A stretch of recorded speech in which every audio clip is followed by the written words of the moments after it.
Welcome back dito sa channel natin. Andito tayo ngayon sa may EDSA extension. Kumustahin naman natin ang Roxas Boulevard Promenade Phase 2 na sinimulan na nga bago pa matapos ang 2024. At ngayong 2025, ito na ang pinakaunang update.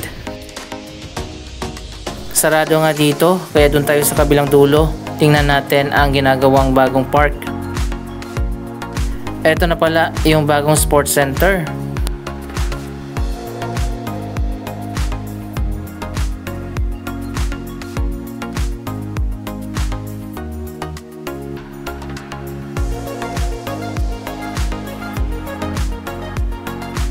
Ayan, natapos na nga ang bagong sports center at may bago na nga venue para sa basketball at volleyball, pati na ang iba pang mga sports.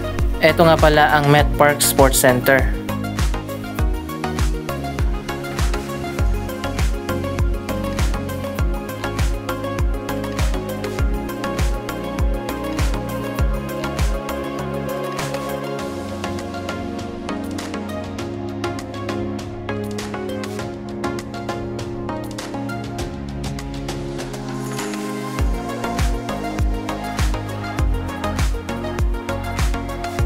Wow, ito na pala yung ginagawa na bagong linear park.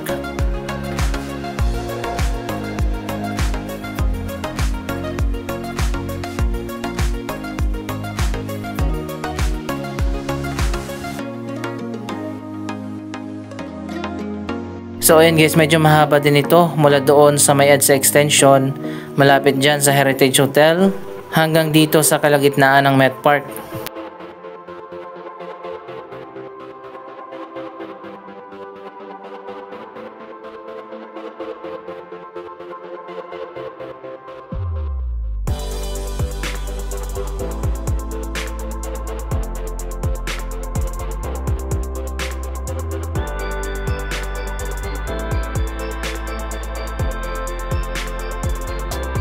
So ayun guys, nagawa na nila yung outline ng park at yung ibang bahagi dito ay meron ng landscaping.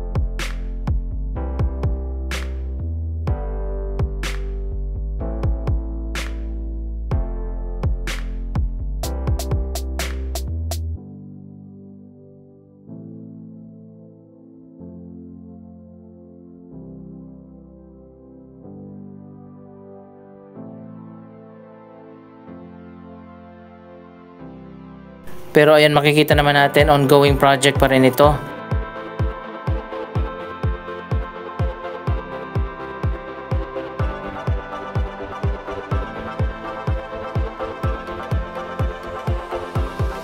Last year pa natapos ang Phase 1 ng Roxas Boulevard Promenade Project. At ngayong 2025 naman sinisimulan na ang Phase 2.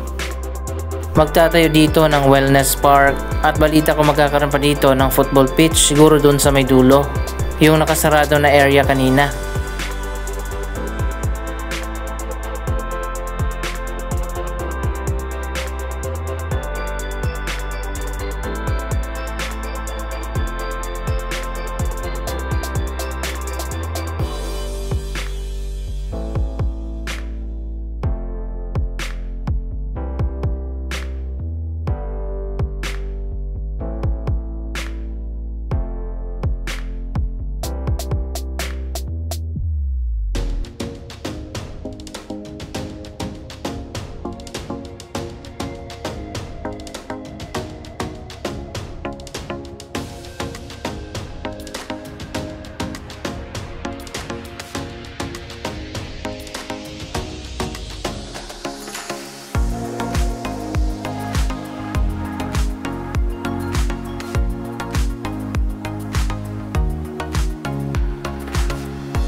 Kung napanood nyo na yung previous vlog natin doon sa Phase 1, may kukumpara natin na iba din ang park design dito sa Phase 2.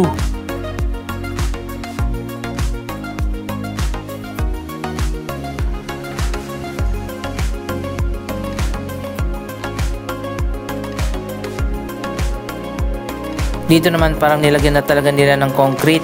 Kasi dun sa kabila sa Phase 1 parang rubber lang yung nasa ibabaw. Mamaya pupunta din tayo doon.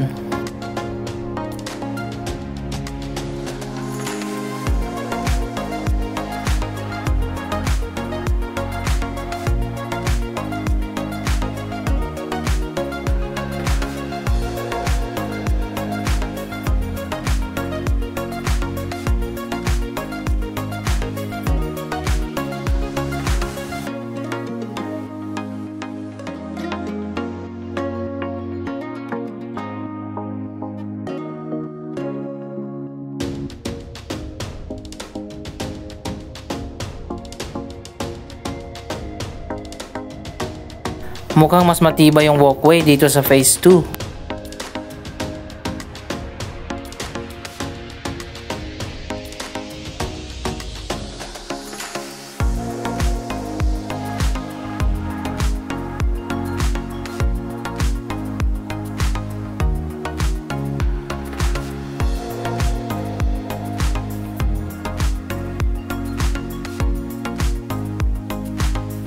Hindi pa tayo pwedeng pumasyal dito kasi nga ongoing pa yung project. Kaya naman hanggang dito muna tayo sa bungad.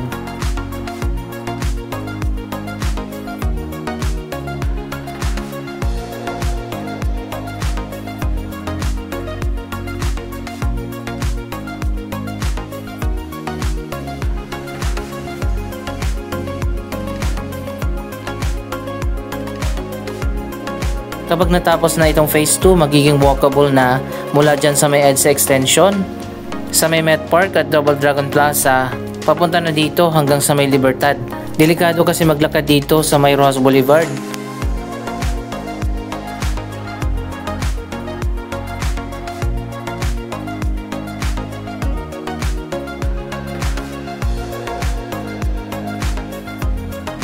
So ayun guys, ang latest na progress sa phase 2. Dito naman tayo sa kabila, tingnan natin ang phase 1.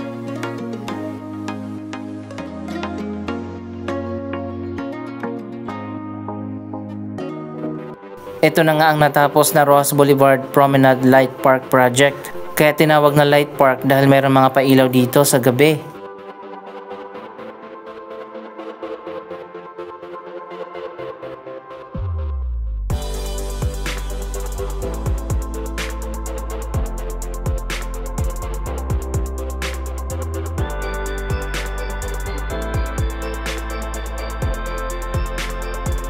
Magkabilaan yung mga pailaw dito at meron pa sa ground.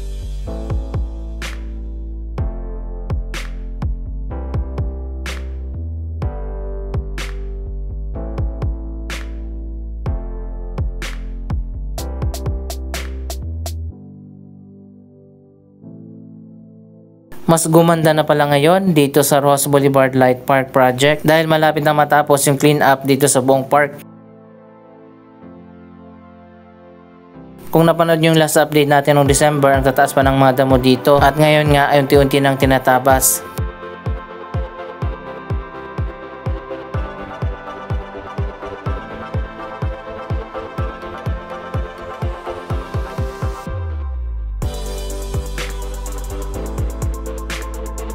Ayan, makikita naman natin medyo luminis na. Lumabas na ulit yung mga pailaw dito na natabunan ng grass.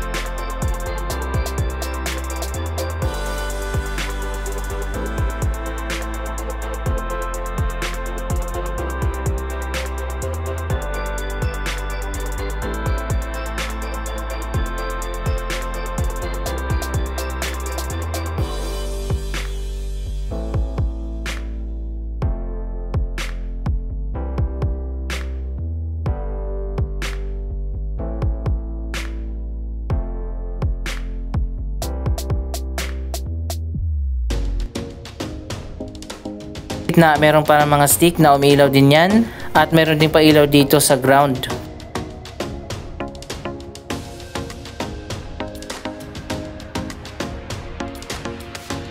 Ayan, kitang kita na rin yung mga pailaw matapos natanggalin yung mga damo.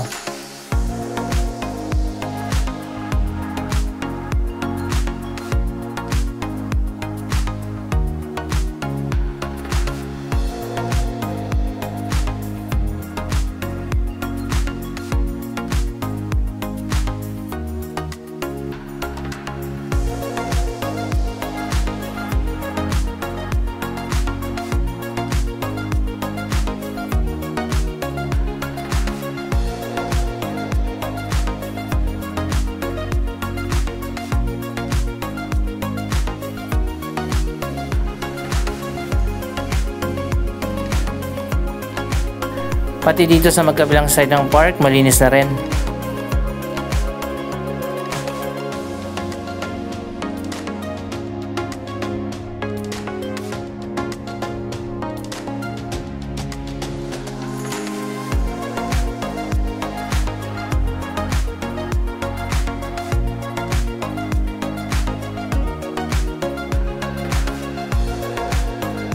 Iba't ibang design naman yung mga upuan dito.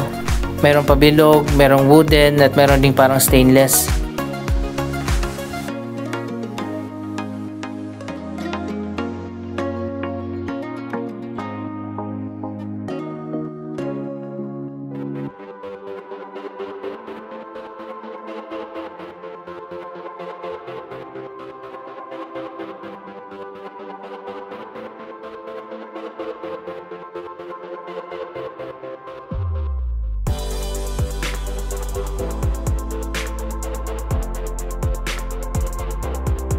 Kung pupunta kayo dito ay suggest na sa gabi kayo dumaan dahil mas maganda dito kapag bukas na yung mga pailaw.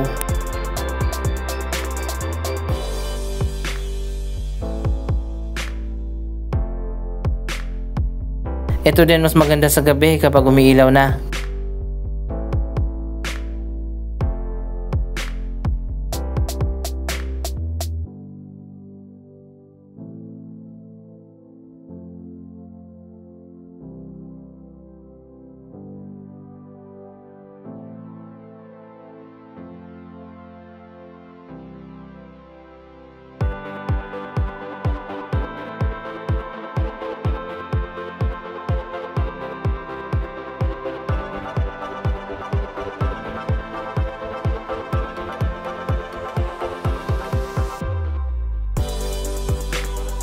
Ito yung close-up dito sa parang dandelion na mga pailaw.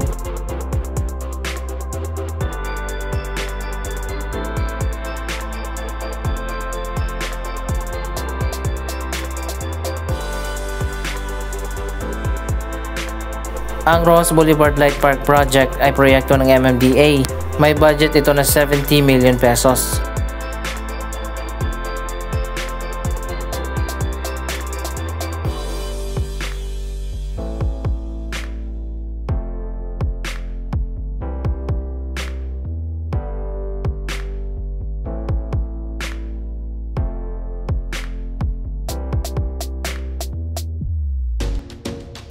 Andito na tayo sa dulo ng Promenade Park.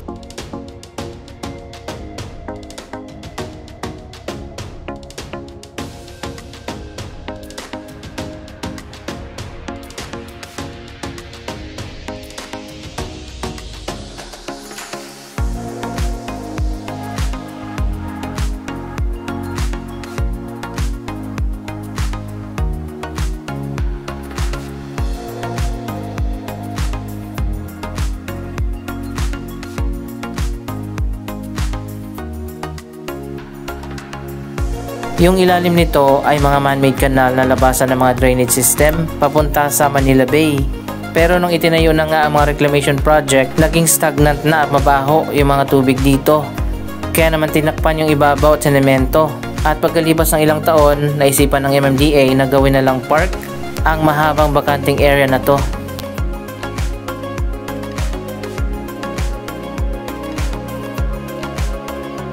Tapos na pala itong bagong daanan mula dyan sa Roxas Boulevard.